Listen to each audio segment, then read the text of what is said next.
Welcome viewers.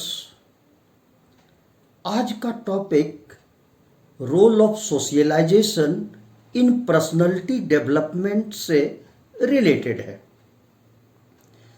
सामाजिकरण की प्रक्रिया में सोशल एडॉप्टेशन और पर्सनालिटी शेपिंग दोनों चलता रहता है।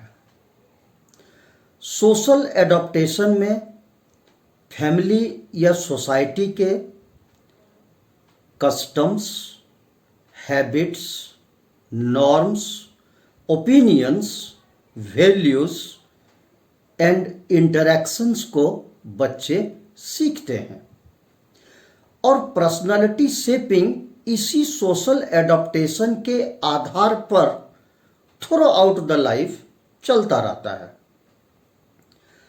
इस प्रकार समाजीकरण की प्रक्रिया में adaptive behaviour, continuous behaviour, symbolic interactions, primary socialisation, secondary socialisation, resocialisation एवं डिसोशलाइजेशन इन्वॉल्व होता है और पर्सनालिटी के विभिन्न अवस्थाओं को प्रभावित करता है, जैसे चाइल्डहुड, एडोलेसेंस, एडल्टहुड और ओल्ड एज।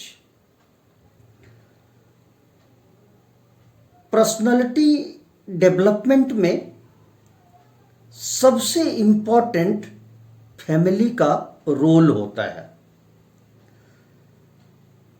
फैमिली में ही प्राइमरी सोशलाइजेशन की प्रक्रिया शुरू होती है, जहां बच्चे habits, values, social comparison, modelling एवं रोल प्लेइंग को सीखता है।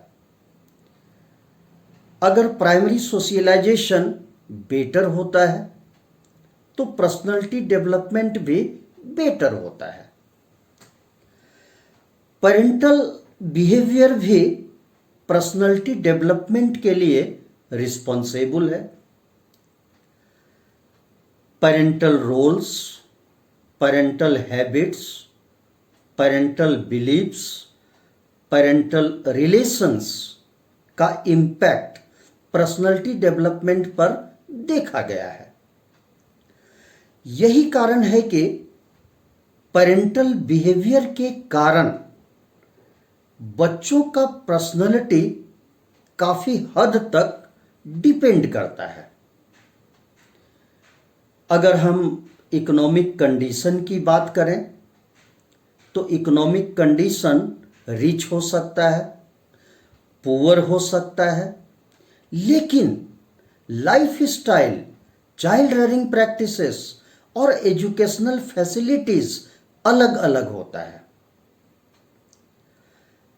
रिच या पुअर फैमिली कंडीशन हो, लेकिन यदि रीसोशलाइजेशन अपेक्षाकृत अधिक हो तो पर्सनालिटी डेवलपमेंट भी अधिक होता है। कई अध्ययनों के आधार पर यह देखा गया है कि इकोनॉमिक कंडीशन का प्रभाव बच्चों के पर्सनालिटी डेवलपमेंट पर पड़ता है।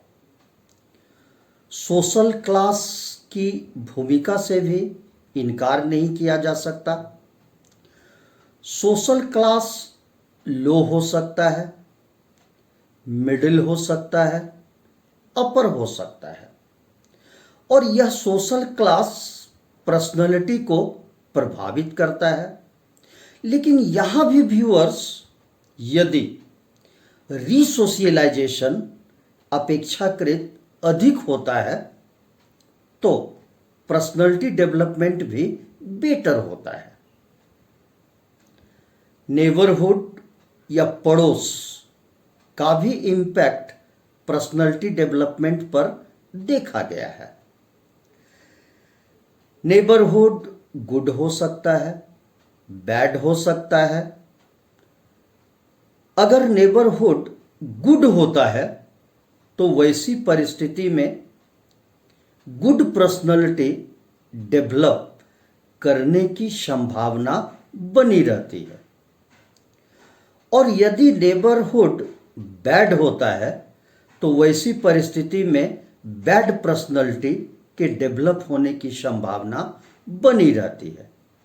लेकिन यदि रीसोशियलाइजेशन की प्रक्रिया अपेक्षाकृत अधिक होता है तो वैसी परिस्थिति में गुड पर्सनालिटी डेवलप हो सकता है।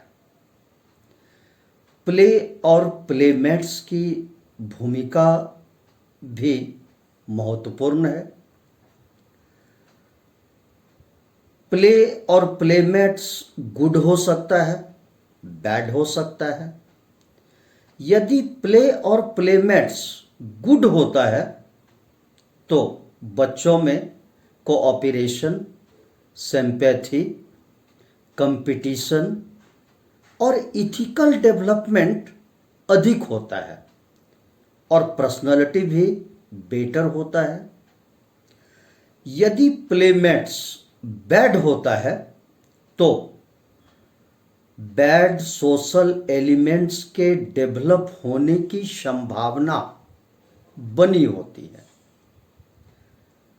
यदि हम स्कूल और कॉलेज कॉन्टेक्स्ट की बात करें तो इसका भी इम्पैक्ट पर्सनालिटी डेवलपमेंट पर देखा गया है।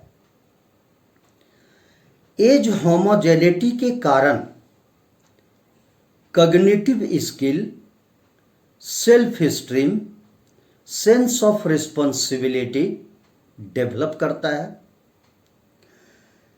यदि स्कूल और कॉलेज का डिसिप्लिन बेटर होता है, टीचिंग स्टाइल गुड होता है, बच्चों का संबंध टीचर के साथ अच्छा होता है तो वैसी परिस्थिति में गुड पर्सनालिटी डेवलप करता है। अब अगर हम ऑक्यूपेशनल कॉन्टेक्स्ट की बात करें तो यहाँ सेकेंडरी सोशलाइजेशन इम्पॉर्टेंट होता है।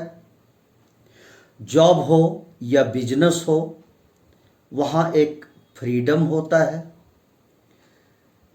सेल्फ डायरेक्शन होता है, डिसिप्लिन होता है, ओबीडियंस होता है और इसी के आलोक में पर्सनालिटी का विकास होता है। यहाँ भी व्यूअर्स, अगर रीसोशियलाइजेशन अधिक होता है तो अच्छे पर्सनालिटी का विकास हो सकता है। परिणामतः ऑक्यूपेशनल कॉन्टेक्स्ट का इम्पैक्ट भी पर्सनालिटी डेवलपमेंट पर देखा गया है। लैंग्वेज एबिलिटी का इम्पैक्ट भी पर्सनालिटी डेवलपमेंट पर देखा गया है। लैंग्वेज एबिलिटी के माध्यम से ही